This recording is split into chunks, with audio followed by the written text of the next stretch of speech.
রামনারায়ণ রাম। আমি সর্বপ্রথম ঠাকুর শ্রী শ্রী বালক ব্রহ্মচারী মহারাজের চরণে জানাই আমার শতকোটি প্রণাম এবং আপনাদের সকলকে জানাই বৈদিক অভিনন্দন। রামনারায়ণ রাম এই বলে আমি আজকের তত্ত্ব ও আলোচনা শুরু করছি। সত্যিকারের বেদের আদর্শ, কোরআনের আদর্শ বা যে কোনো প্রকৃতির সুরের আদর্শ যদি সবাই মেনে চলতো, তবে দেশের এই দুর্দশা কখনোই থাকতো না। এরকম নির্যাতন, লাঞ্ছনা গঞ্ছনা সৃষ্টি হতো না। কুলটি, গান্ধী ময়দান, বর্ধমান, 29শে সেপ্টেম্বর 1980 খ্রিস্টাব্দ। বেদমন্ত্র শ্লোক।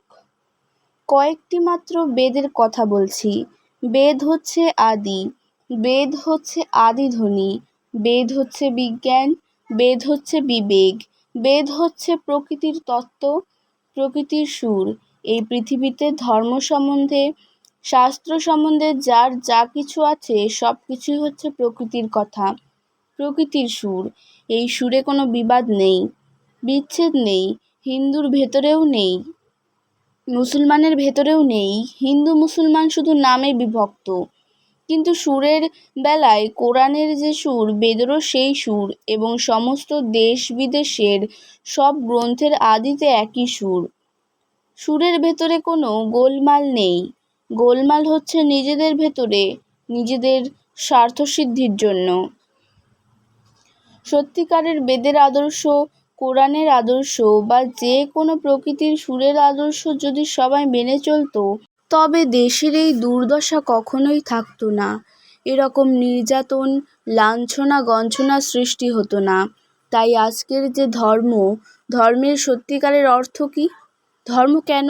ধর্ম শুধু স্বর্গে গিয়ে সুখে শান্তিতে বাস করা, ঘর ছেড়ে দিয়ে বনে চলে যাওয়া, মঠ মন্দিরে গিয়ে শুধু বিগ্রহের সেবা করা, এরপর আর কিছু নেই ধর্মে?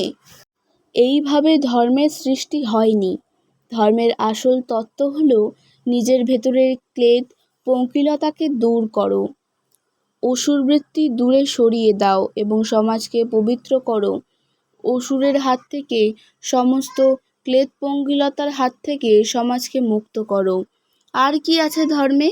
আজকে মানুষের ভেতরে কত রকমের জাত। এই জাতির বিভাগের ফলে আজকের বাংলা ভারতবর্ষ বিভক্ত হয়ে গেল। কিন্তু ধর্মে কোনো জাত নেই, একটাই জাত, মানুষ জাত, একটাই মাত্র জাত। তবে কেন এত বিবাদ বিচ্ছেদ? কেন এত হিন্দু মুসলমানের মারামারি? কেন এত ব্রাহ্মণ ক্ষত্রিয় বৈশ্য শূদ্র? এই সমস্ত ঝঞ্ঝাটের কি প্রয়োজনীয়তা ছিল বলো? এগুলোর কোনো প্রয়োজনই ছিল না। যদি শাস্ত্র মানত, ধর্ম মেনে চলতো, তবে কত সুন্দর হতো। কিন্তু তারা ধর্মের কথা বলে, শাস্ত্রের কথা বলে, কিন্তু কোনোটাই তারা মানে না, মানতে চায় না। নিজেদের স্বার্থসিদ্ধির জন্য এবং নিজেরা যাতে সমাজে একাধিপত্য, একনায়কত্ব করতে পারে তার জন্য নানাভাবে বিভক্ত করে সমাজকে তারা এমনভাবে রসাতলে এবং নিচে নামিয়ে দিয়েছে যে আজকের সমাজের এই দুর্দশা, দরিদ্রতার ফলই হলো এই। বেদমন্ত্র শ্লোক। বেদ বলেছে ধর্মে মানুষকে বাঁচাবে, ধর্মে কোনো অভাব থাকবে না, ধর্মে কোনো ভিক্ষুক থাকবে না সমাজে। আজকের সমাজ ভিক্ষুকে ভরা, ধর্মে অনাহারে কেউ থাকতে পারবে না। আজকের সমাজে অনাহারে, অর্ধাহারে অনেকেই দিন কাটাচ্ছে। ধর্মের কি অর্থ ছিল এখন বোঝো।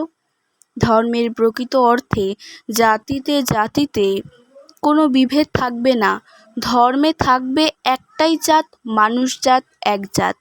ধর্মের সবারই সমান অধিকার থাকবে, যার যা প্রয়োজন ততটুকুনো নেবে, কিন্তু অধিকার সবার সমান। কিন্তু সেই সম অধিকার থেকে সবাই আজ বঞ্চিত। ধর্মে, শিক্ষায়, দীক্ষায় সমান অংশ সবারই থাকবে। বড়লোকের ছেলেরা, ধনীর ছেলেরাই শুধু শিক্ষার সুযোগ পাবে, আর গরিবের ছেলেরা, কাঙালের ছেলেরা সুযোগ পাবে না। এটা ধর্মের কথা নয়, এটা ধর্মের অঙ্গ নয়। গ্রামাঞ্চলে যাও, কত শিশু, কত কাঙাল, কত দুঃখী, সব ধুলায় গড়াচ্ছে। তাদের শিক্ষার কোনো ব্যবস্থা নেই, আশ্রয় নেই। খাদ্য বস্ত্রের চরম অভাব, সে তো দেখতেই পাওয়া যাচ্ছে। কোনো দিক থেকে কোনো দুরবস্থা সুবন্দোবস্ত তারা পাচ্ছে না এই মাটির থেকে। কেন পাচ্ছে না? ধর্মই তাদের সরিয়ে রেখেছে। এখানকার ধর্মই নানা বিধিনিষেধের প্রাচীর তুলে অবজ্ঞা অবহেলা করে তাদের দূরে ঠেলে রেখে দিয়েছে, যাতে তারা দাঁড়াতে না পারে। তারা যে প্রতিবাদ করবে সেই মেরুদণ্ডই তাদের নেই। যা বলছি এগুলো সব ধর্মের কথা, রাজনীতির কথা নয়।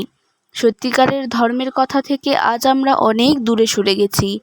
ধর্ম ধর্ম করে হাজার হাজার মঠ মন্দির গজিয়ে উঠেছে। ভক্তের থেকে সাধু গুরু বেশি হয়ে উঠেছে। তীর্থে যাও, মন্দিরের অভাব নাই, বিগ্রহের অভাব নাই, কিন্তু অভাব তো দেখতে পাচ্ছি গ্রামাঞ্চলে। সেখানে সবার ভেতরে অভাব ঢুকে বসে আছে। সেই অভাবের সমস্যা, তার সমাধান কে করবে? কারা করবে? যারা এখানে করবে তারাই তো পকেট ভারী করার ব্যবস্থা করছে বেশিরভাগ। ধর্ম ধর্ম করছে আর ধর্মের অপব্যাখ্যা করে বেশিরভাগ সাধু ভণ্ডরাই সমাজকে বিভ্রান্ত করার চেষ্টা করছে। আমি তো এই সাধুগুরুর পথে বসে আছি।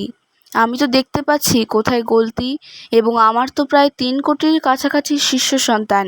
আমি যদি এখন আমার এই শিষ্যদের মাথায় হাত বুলানো শুরু করি, তাহলে প্রচুর অর্থ রোজগার করতে পারি। শনির নাম দিয়ে, রাহুর নাম দিয়ে, শাস্তির নাম দিয়ে বহু শিষ্যের কাছ থেকে আমি টাকা রোজগার করতে পারি। ধর্মের নামে টাকা রোজগার করাটা খুব সহজ, কিন্তু সৎভাবে নয়। অসৎ উপায়ে সম্পূর্ণ ফাঁকি দিয়ে ভণ্ডামি করে এটা জোচ্চুরির মতন বেশিরভাগ ক্ষেত্রে এটাই দেখা যাচ্ছে। আজকের তত্ত্ব ও আলোচনা আমি এখানেই শেষ করছি। দেখা হচ্ছে পরের ভিডিওতে। ভালো থাকবেন, সুস্থ থাকবেন। রাম নারায়ণ রাম।